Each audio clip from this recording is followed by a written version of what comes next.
అంటే రాజకీయాలు మాట్లాడకూడదు కానీ మాట్లాడాలి. ఇవాళ అంబటి రాంబాబు గారు మీరు చూసారో లేదో ఇప్పటి వరకు గౌరవ ముఖ్యమంత్రి గారిని ఏ విధమైనటువంటి భాషతో మాట్లాడుతున్నారంటే, ఒక ముఖ్యమంత్రి 4 సార్లు ఈ రాష్ట్రానికి ముఖ్యమంత్రిగా చేసినటువంటి వ్యక్తి పూర్తి జీవితాన్ని సుఖ సంతోషాలకు దూరంగా పొద్దున్న నుంచి రాత్రి 10 పండుకునే వరకు రాష్ట్రం గురించి తప్పించి వేరే ధ్యాస లేని ఒక ముఖ్యమంత్రిని ఈ విధంగా మాట్లాడాడు అంటే అసలు నిజంగా ఆశ్చర్యం వేస్తా ఉంది, ఎంత బరితెగింప అని.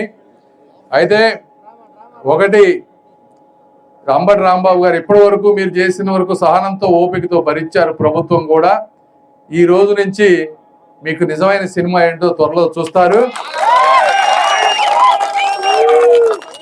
మీకు 24 గంటల్లో మీకు ఎలా ఉంటుందో తెలుస్తుంది. అది ఆ ట్రీట్మెంట్ ప్రతి ఒక్క ఎవరైతే ఈ విధంగా బరితెగించి మాట్లాడేవాళ్ళో వాళ్ళందరికీ కూడా ఒక గుణపాఠంగా ఉండబోతుందని కూడా మీ అందరికీ నేను తెలియజేస్తా ఉన్నా. కార్యకర్తలందరూ కూడా తిరగబడదామంటే వద్దు కాదు అని చెప్పి చట్టబద్ధంగా వెళ్దామని నిర్ణయించాం.